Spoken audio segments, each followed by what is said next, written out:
Well, collectors, here we are again. Things are starting to open up a little bit, and we're hoping that the show tours will start soon. But in the meantime, I thought I would keep you busy with yet another video. And this time we're going to do naval daggers. But because naval daggers were for such a long period of time, we're going to start back in the 1840s and work our way up to the 1920s in this lecture, and then we'll do another one in another couple weeks on Third Reich Navy daggers. So like I like to do, I get a lot of mail from collectors that say they like seeing parts of my house, so we'll show you a little bit more here before we start the seminar.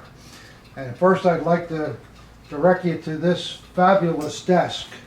It's all beautifully carved, just a tremendous thing that I'm very proud of. And when I bought the desk, the antique dealer assured me that it came from John Wanamaker's house, the famous department store guy who did live in Philadelphia in my area.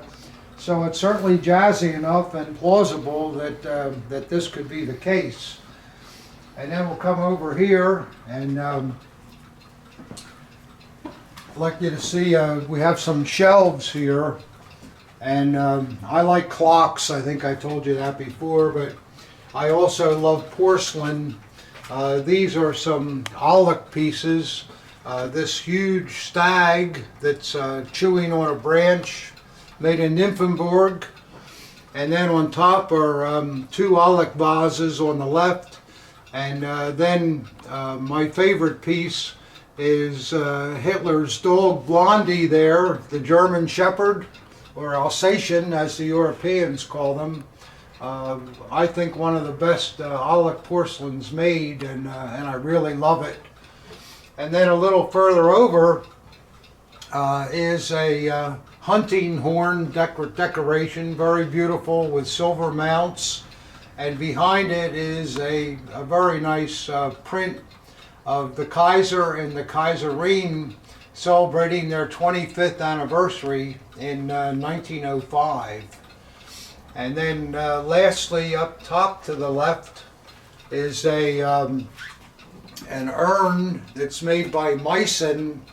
And I love it because it has a Wagnerian theme on the obverse of it. Isn't it beautiful? And then a little bit over to the left again, we got some more stuff here. More clocks. And then on top of the clocks is a wonderful huntsman's drinking vessel. I had been a member of a Philadelphia club called the Vesper Club for many years, and I gave this to them about 12 or 13 years ago.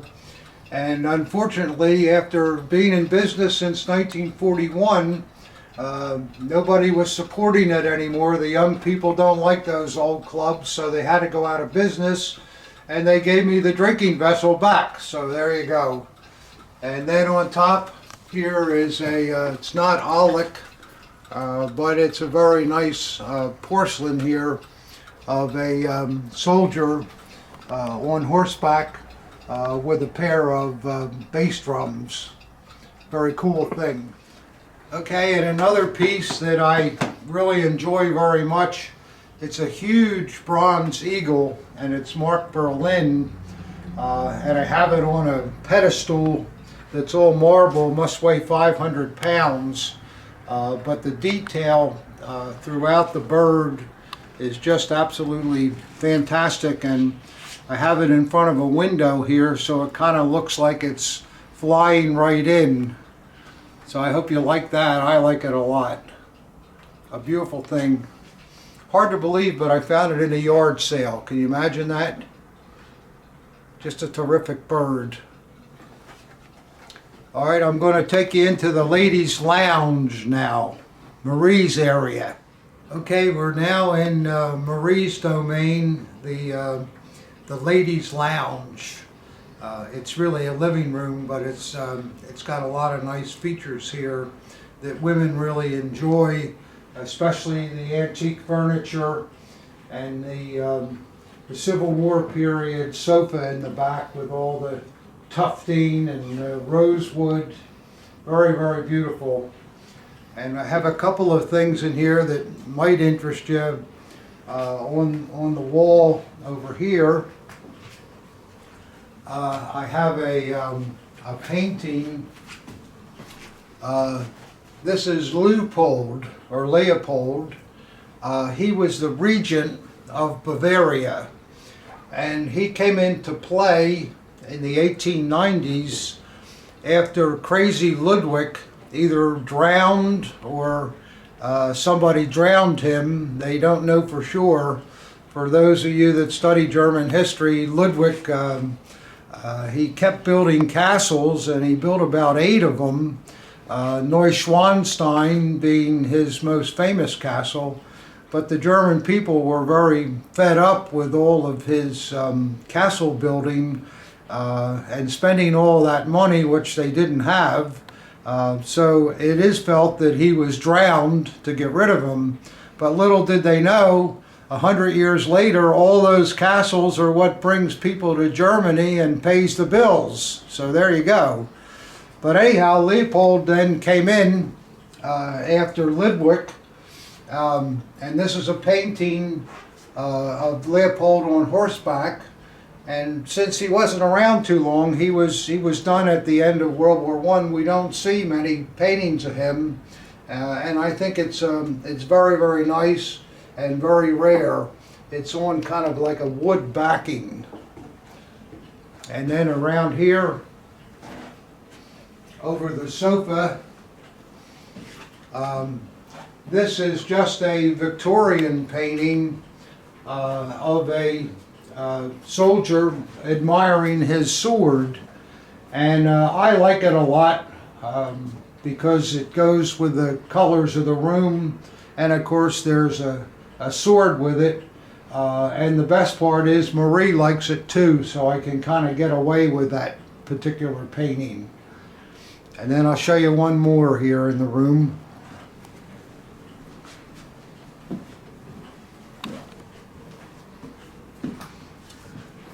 This is a British officer, and he was a member of the royal family. You can see his coat of arms up on the left, and he's quite proud of himself, sitting here with his gloves in his hand. And of course you have to have a dog admiring you, which he does, and he's got an outstanding uniform on. I forget his name. I have the information on the back of the painting, but he fought in the Boer War. That was the war in South Africa between the English and the Dutch. So again, it's a very historic painting, and the colors go well in the room. So I like it, and hope that you will too. Well, collectors, now we're going to start the seminar on Imperial Naval Daggers. I think I forgot to tell you it's June 28th, 2020.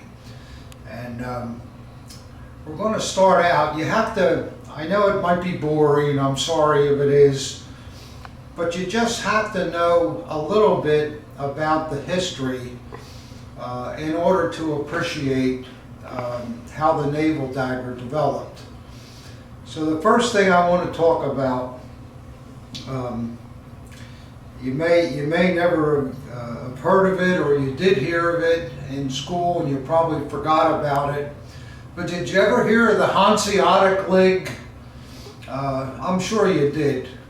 But what is the Hanseatic League? I'll tell you, because it's a very important thing.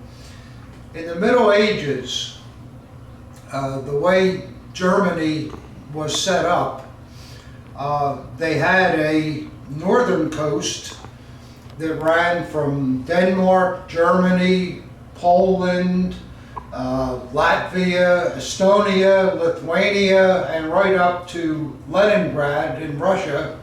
And then coming down on the other side of the Baltic was Finland, Sweden, and Norway. And Germany wanted to be able to trade with other countries in Europe. And because of the positioning of where they were, it was almost impossible to do so by sea. Obviously, to try to bring goods from on land from Germany to France to Italy or to Spain, in those days it was horrific. Every place had their own principality or dukedom or some reason to charge you, and there were also all kinds of banditos hiding in the woods to steal your stuff. So they thought that the best way to have trade was by sea. So the problem that Germany had, and you can't see an awful lot on this map, but we'll try to show you what we can here. This is a map of Europe. Here's Norway, Sweden, and Finland, and Germany. Their north coast ran all along here during the imperial times.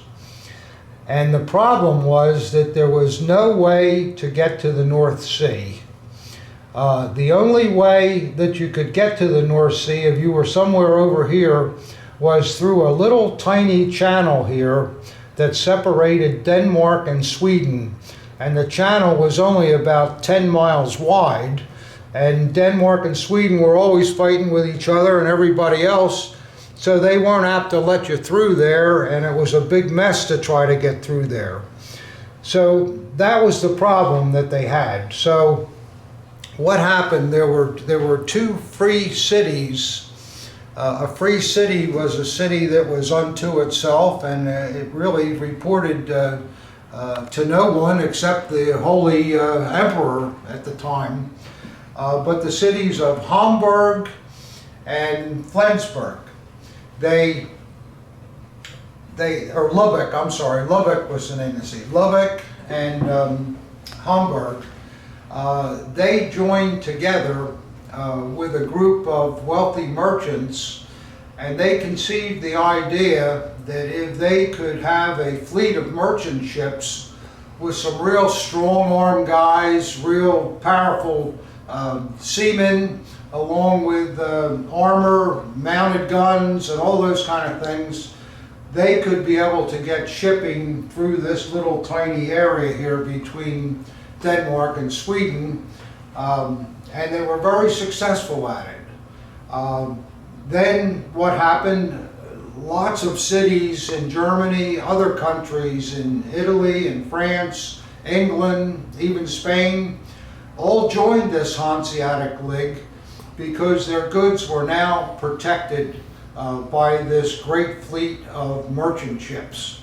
So that's kind of an important thing, because that's where Germany began a background in a navy. It wasn't a navy per se, but it was kind of a private sort of a navy.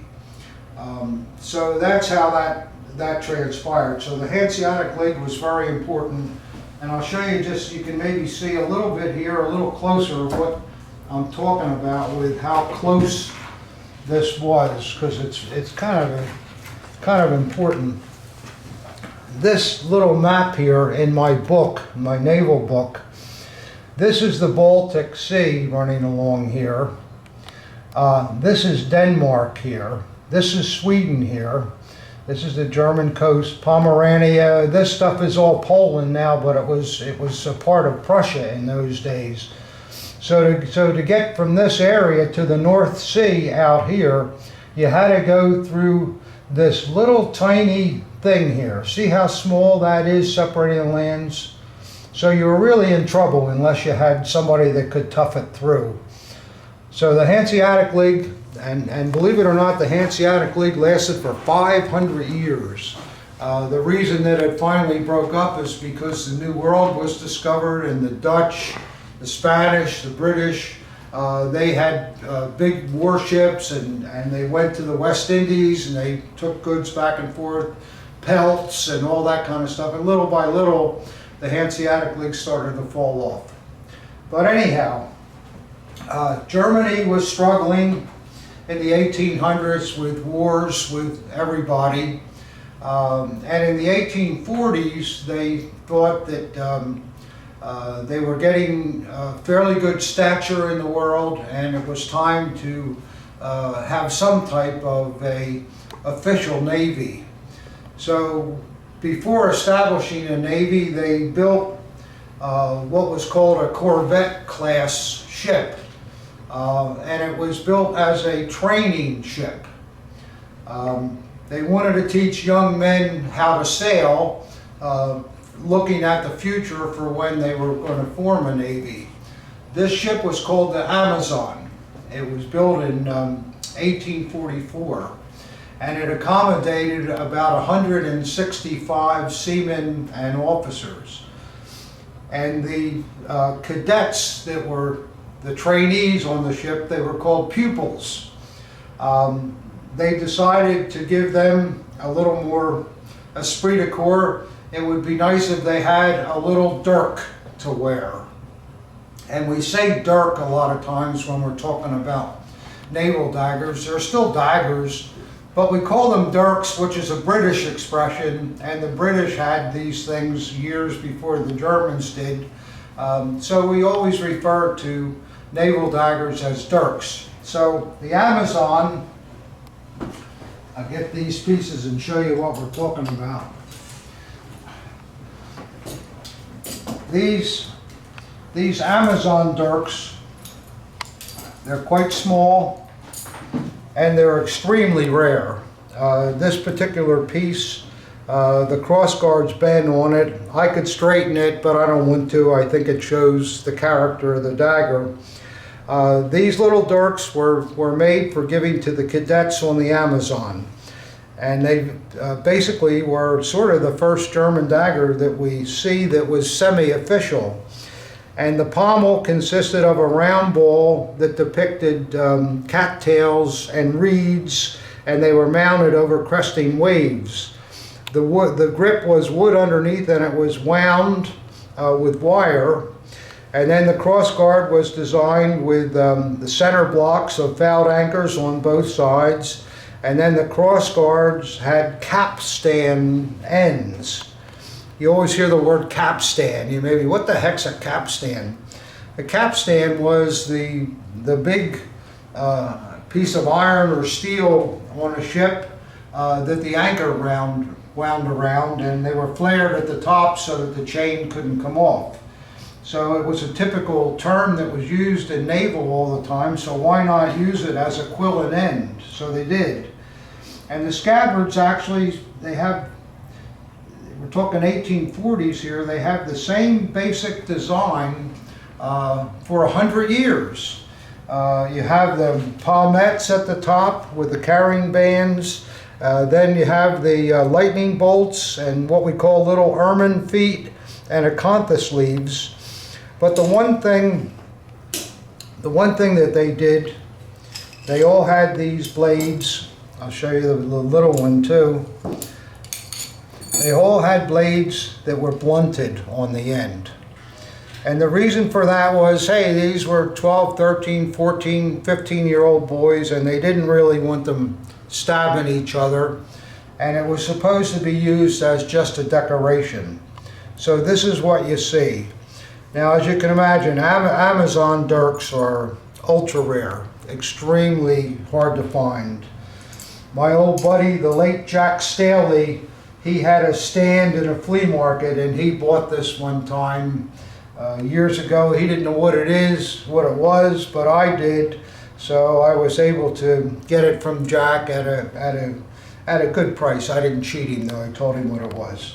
So they're very hard to find, and if you ever come across one, especially if someone behind a table doesn't know what it is, then it's fair game.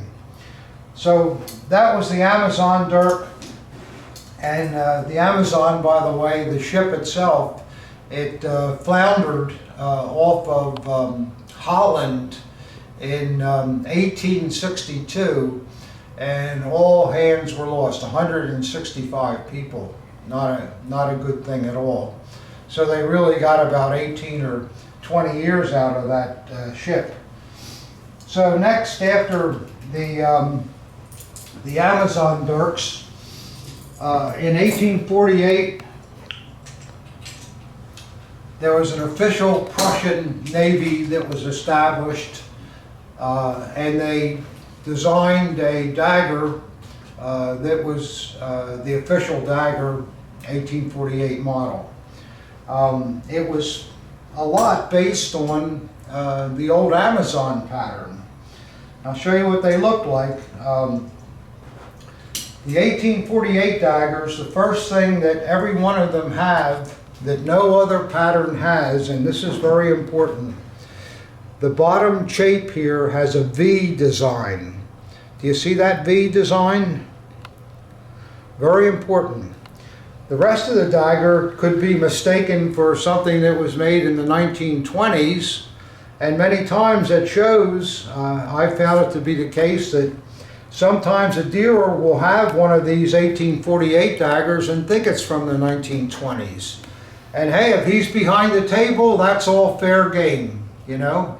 So sometimes you can find a really rare dagger just by accident like that, if you know what you're looking at. Remember that little V. So the 48 patterns, they continued with the lightning bolt design, with the acanthus leaves and so forth. Most of the bands that you'll see on these, they're called gelouche. And what that meant was that they simulated a rope around a piling. See how that looks? It's a series of ropes around pilings. Perfect thing for a naval dagger. And then the fouled anchor center blocks, the capstan crossguard, and then they continued with the round ball with reeds and cattails. And on this one, it's really beautifully done. If the camera can get up there, it's just terrific. The grip on most 1848 patterns will be made of carved ivory. It'll be in different shapes. Here's another 1848. And see the difference in the way the grips are shaped? The rest of the dagger is basically the same, or dirk, as I should call them. And I'll show you with the blades on the 1848s. The blades had a ricasso with a double edge and a center ridge. That was the standard blade. Now I have seen these patterns that were made later in the 1860s that have etched blades, but they're quite hard to come by. So that's what the 1848 looked like. And remember the little V at the bottom, very, very important. Okay, so the Prussian Navy then in the 1860s, it kind of began to fall apart, and they also had a lot of trouble with young officers with their 1848 pattern daggers stabbing people in bars, and there was kind of a lot of trouble. So they banned wear of dirks for officers. So then by 1870, 71, and 72, after Germany was united through the Franco-Prussian War, the Navy was gathered together again because Kaiser Wilhelm I was crowned Kaiser in Versailles, and Germany was really off and running at that point, now being united. So what they did, they wanted a what they called a bayonet to be worn by cadets but not officers, and they designed a pattern in 1872. This is the 1872 cadet piece. We call it an applicaton. The hilt is all brass. It has the imperial crown on the crossguard, and the quillen ends are kind of in the shape of bowling pins. And then normally there's a folding clamshell with an anchor on the top. See, that goes down. It's on a hinge. The scabbard is leather, and the scabbard mounts are brass. And sometimes, like on this piece, there's a lock on the back, and you pull the piece out. And this particular example has a very, very beautiful etched blade. Has the anchor motif with a sailing ship, and of course the Kaiser's crown over the anchor. And I think on the other side it's probably basically the same. A little bit different, but the same idea. A very beautiful piece here in just mint condition, and very, very desirable. But these are considered a bayonet. Now, along with the applicaten, there were engineers and paymasters that were kind of a different class in the Navy, and they also adopted this applicaten pattern, but it was shorter. See the differences in length? It was shorter and usually much more elaborate than the basic cadet bayonet. On this piece, it belonged to a paymaster. The pommel on the top is in the shape of the imperial crown with the finials that come up at the top. Has the imperial crown on the crossguard and a folding anchor clamshell. But you can see too that there's a lot of oak leaves that were engraved into the scabbard mounts. It's a very, very beautiful thing. This particular piece, the blade is plain except for the original owner's name in the center of it. And his name was Knockotter. And Knockotter was indeed a paymaster during the period, and he was still a paymaster up and even into 1939, because Herr Knockotter was aboard the Graf Spee that was trapped in 1939 outside of the Montevideo harbor in Uruguay.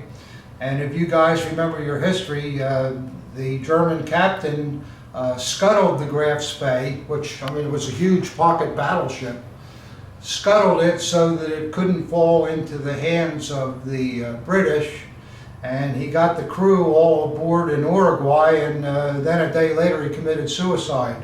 But Knockotter was a witness to all of that.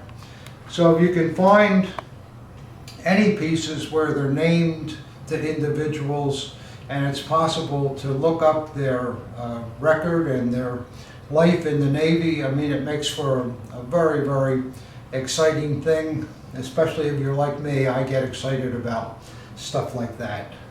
So that's the engineer and paymaster model, 1872. Then from there, they decided in 1890 that it was time for cadets to wear daggers again, dirks. So we have the so-called 1890 pattern. Normally, the 1890 pattern is a very long dirk. It still has many of the qualities of the pieces that we see in the past. Has the lightning bolt scabbard, has the galouche bands, remember, with the rope that goes around the pilings, the fouled anchor crossguard, and as an extra cost you could order a pommel that had high finials like that.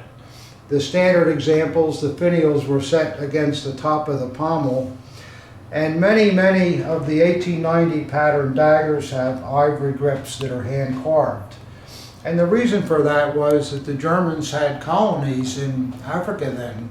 So ivory was being shipped to Germany all the time. And although it was a bit costly in imperial times, it was not completely out of sight. So most of the 1890 dirks, remember, they're longer. So a lot of times too they'll be named. On this piece it is not named, but on many of them you'll see the name of the original owner on reverse of the scabbard, which was a great thing because you could look him up, like I said. Normally they still have the, whoops, burning my pool table here. They still have the type of blade with a center ridge and double edges.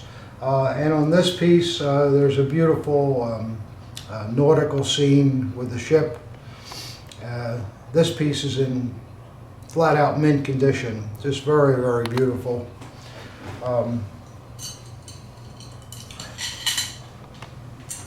So then, with the 1890 pattern, then around 1895, you begin to see some changes slightly that weren't official, but were done by the cadets that bought the daggers. They ordered them this way. As an example, this dagger is from about 1895, dirk, I should say.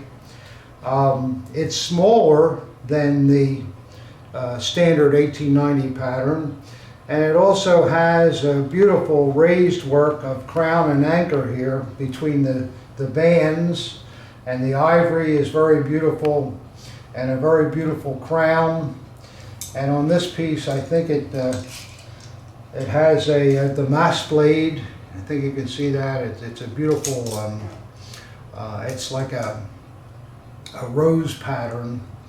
And one of the things you see on the 1890 period dirks too is if they have a lock, a lot of times it's just a piece of spring metal that catches onto the scabbard throat. You don't see a lot of regular button operating types. That's a very beautiful dagger that I like a lot. And then also as something you could order, all of these things were according to the pocketbook of the cadet. So if you were rich, you could have good things. And some of the titled people, a lot of titled Germans wanted their sons to go into the Navy. It was much cleaner than in the dirt with the Army and so forth. So they really flocked to the Navy after the 1870s. This is what we call a heavy dirk. And one of the reasons we call it a heavy dirk is because it's pretty damn heavy, but because of its size. Now if we put it next to this 1895 piece here, you can see it's absolutely immense, huge. Everything is oversized. The beautiful pommel has raised finials, has a large ivory grip with a huge crossguard. This particular scabbard has the knots, which we begin to see at this time, figure 8 knots, but still has acanthus leaves and lightning bolts and so forth. And a portopee. Incidentally, the portopee was tied different in these days. This is a single reef knot, and when we get past 1925, then the tie goes to the double reef type that we're familiar with. I'll just show you the blade on this thing. I think it's a pull, yeah. Yeah, this is the tie, again, I told you, remember, where you have the spring metal here as a lock. This blade is a beautiful Damascus. It's in perfect condition. A very, very wonderful piece. If you can ever find one of these, you got yourself a real treasure. And they're very expensive, I'm sorry to say. So that's the heavy dagger. And what I want to stress is that a lot of people would say, oh, an admiral must have worn that. Not necessarily. If you had the money, you're just a cadet, you could buy this dagger. I would think the other guys that served in your group were probably mad at you, but you could do that. Okay, so then what happened? In 1901, the Tsar of Russia, Tsar Nicholas, he brought his navy to Germany to visit Kaiser Wilhelm. And what he did, all of the Russian officers wore beautiful naval dress dirks with their uniforms. And after the visit was over, the naval hierarchy said, you know, we'd kind of like to have those daggers for our officers too. Why should just cadets be allowed to wear daggers? And it's something I might mention too, that right before this time in 1895, the Germans solved a lot of their problems with having to go around this little gap between Sweden and Denmark, as I mentioned before, by building a canal. They built a canal from Kiel to Cuxhaven, which was on the North Sea. The canal ran, I think it was 96 miles. It was a long time, long duration. And it was 45 foot deep. So all of these dreadnoughts and battleships could go through there. Imagine this in 1895, digging something like that. And guess who they named it after? Of course, it was the Kaiser Wilhelm Canal. But anyhow, so the German officers wanted to wear a dagger too, not just the cadets. So then came the 1901 model. Now theoretically, the 1901 model was pretty much the same as the cadet model. The problem with the cadet model was they were really long. So they offered a lot of shorter model dirks. You will see long dirks from this time period also, but you see a lot of shorter dirks. And this is a typical example of a 1901 pattern. Again, the acanthus leaves, the lightning bolts, figure-8 bands, but you'll see other types of bands. The capstan, fouled anchor crossguard, normally an ivory grip, and a beautiful pommel where the finials are rising outward. Not all the time, that was extra cost. And then the blades on them. This one is a really beautiful rose Damascus, just incredible, beautiful.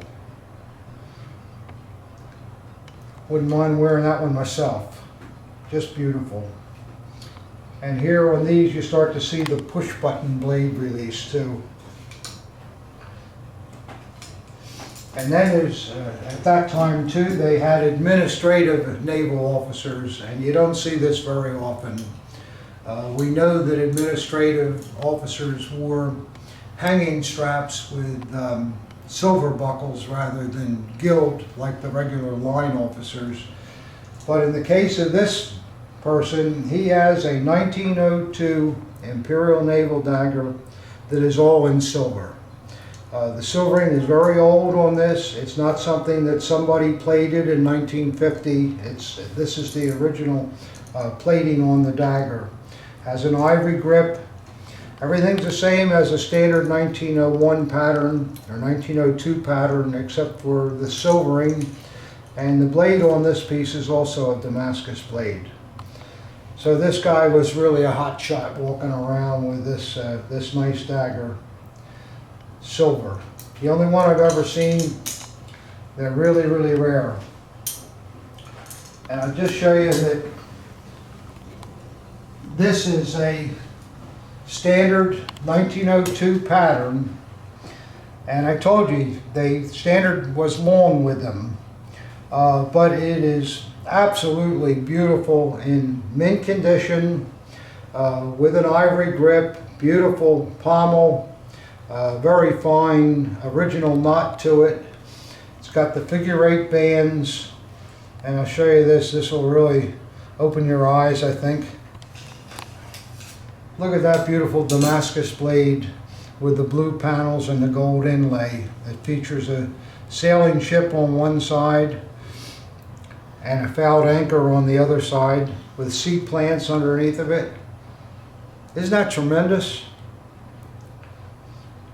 And the reason that this dirk is in such good condition, my friend Walter Kanzler found this dirk about 35 years ago in Germany, and it had been hanging over a fireplace, and the whole dagger was completely coated with creosote. So when I got it, it was covered with creosote. I got the creosote off, and bingo, it was in mint condition underneath. The creosote protected it all this time. So that's a real treasure to me and one of my favorite naval daggers. I have a lot of naval daggers, but this is one of my favorite, and you can see why. Oh yeah, too, I never looked the guy up, but there's, like I was saying, a lot of times you'll see the original owner's name engraved on the back of the scabbard. And there you are. I forgot that was on there. Maybe one of these days I should look him up. All right, and along with, I told you before, you could order extra quality with your 1902 dirk. And I'll just show you a couple other items here. This is one of my favorite dirks. It's an 02 model, has the open finials. It has an ivory grip, but somehow the ivory is turned to a, just a real golden red color almost. I mean, it's absolutely beautiful. And the original knot is still in the single reef tie. And then look at the scabbard. Beautiful. Raised anchor panel here. The globe with crossed oars and hooks and stuff. And then on the reverse of the scabbard, it has more beautiful things, a couple of sea serpents. And then there's a panel here where the original owner's initials were and the crown engraved above it. And then just to add to the fun, it has an absolutely immaculate damask blade. Just beautiful. Look at the condition of that. It's a maidenhair pattern, but it's really, really, really beautiful. Both sides of it. Just incredible. I like this dirk a lot too. And then another piece here that is kind of an anomaly. Look how little it is. But it was actually made this way. The scabbard is not cut down from another scabbard. The scabbard was produced this way because it has the acanthus sleeves, the lightning bolts, and the palmettes. It was not a cut down piece. The pommel is beautiful. The grip is really elegant, ivory, with a smaller portapee. And then the blade has a push button. The blade has another reason why it's not cut down. The blade has a tiny single panel etch. If it were a cut down blade, that would never be. So what is this? I don't really know what it is, but I think what it is, I think it was used by an airship captain, a Zeppelin captain. Because the Zeppelins were part of the Navy, and of course you didn't have much room to look around when you were in a Zeppelin.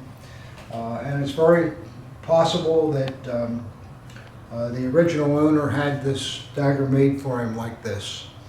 And if it wasn't that, I mean, I guess it's possible it could be a U-boat captain too. But whatever it is, it certainly is an original, really unique piece. Okay, so one other thing, well, I'll save that. Next, I want to talk about what happened after World War I. As you guys know, the Germans lost World War I, and it was really a particularly harrowing defeat for the Navy. I mean, the Allies hauled all the big battleships up to Scapa Flow, outside up in the Orkneys in Scotland, and they had about 30 ships up there, and the Germans were so disheartened about it that when nobody was looking, they scuttled them all. And even today, most of them are still on the bottom there. So it was a very sad time for the German Navy. So in 1919, after the war was over, there were not many naval officers because the size of the Navy had been drastically downsized because of the Treaty of Versailles. But they still had cadets that were working their way up to officer. And at this point, we see cadet daggers coming into being again. So I'll show you what happened here. We call these mourning daggers, not good morning daggers, but mourning of death or bad times, M-O-U-R-N-I-N-G. And what we see, these were the dirks that were produced for cadets in 1919. They eliminated the brass scabbard because it was unaffordable and made steel. The grip became black to signify the bad times that it was. And since the Kaiser was gone, they could no longer use the imperial crown. So what did they do? They went back to what they started in 1848 with a round ball with the cattails and reeds. But what's interesting about this particular variation here, you can see it has a lug here, and it also has a carrying band underneath of it. Well, the carrying band slips off of here. There's a little spring that holds it in place. So the dirk could have been worn by a frog, or it could have been carried from a carrying ring. So that's a really neat thing. And you probably can't see it in the camera, but it has an M and an anchor stamped on the bottom button of the scabbard. And maybe you can see it on the dagger itself. It's just a plain blade, and we're starting to see the double fullers now, which we didn't see before. And you can see the anchor over the letter M. These are very, very rare, and there's hardly any cadets and officers at that time anyhow, so to find one of these is really, really, really difficult. This is a variation of the 1919 pattern, the same black painted scabbard. It does not have the lug on it, it just has the single carrying ring. It has a black grip that looks like it's made out of horn or maybe some kind of hardwood with the ball pommel. And the blade to me looks like it's cut down from a 1890 model. Remember, there was no money then, so they used the old material. See how it's shortened, and the ricasso looks funny. So that's what this blade was. And you also see they didn't use a button here. They filled in the button on the cross guard, but still used the cross guard. And it has the old tension type metal release thing. So those are what you see in the 19 pattern. So after the Navy got going again, by 1921, the officers felt that they were entitled to carry a dirk again. So we had the introduction of the 1921 model, which was an officer's dirk. You have the brass scabbard again. They used the button ends. They continued with the black grip for a while, and the round ball. Figure 8 bands. This scabbard is hammered, and it also has a beautiful etched blade with nautical scenes. These are quite rare too, not as rare as the 1919 pattern, but they're quite rare. And then before I leave the subject, I just wanted to show you one of my favorite daggers. This is a 1901 model. The recipient of the dagger stayed in the Navy after World War I, so he had the crown pommel replaced with a round ball pommel. Got an ivory grip, and you'll see here that there's a Port-la-Marit miniature medal here, the Blue Max. And the reason that that is on here is really quite simple. This dagger was given to Kapitan Lieutenant Hans Rosa, and it was given to him in December of 1917 from his men for winning the Blue Max. And the reason that Rosa won the Blue Max is he sunk thousands of tons of shipping during World War I, a lot of it right off the coast of America. You know, they always talk about New York and Atlantic City were so stupid they never turned their lights out at night. So these U-boats could just see the silhouettes of all the ships against the lights, and it was like shooting ducks.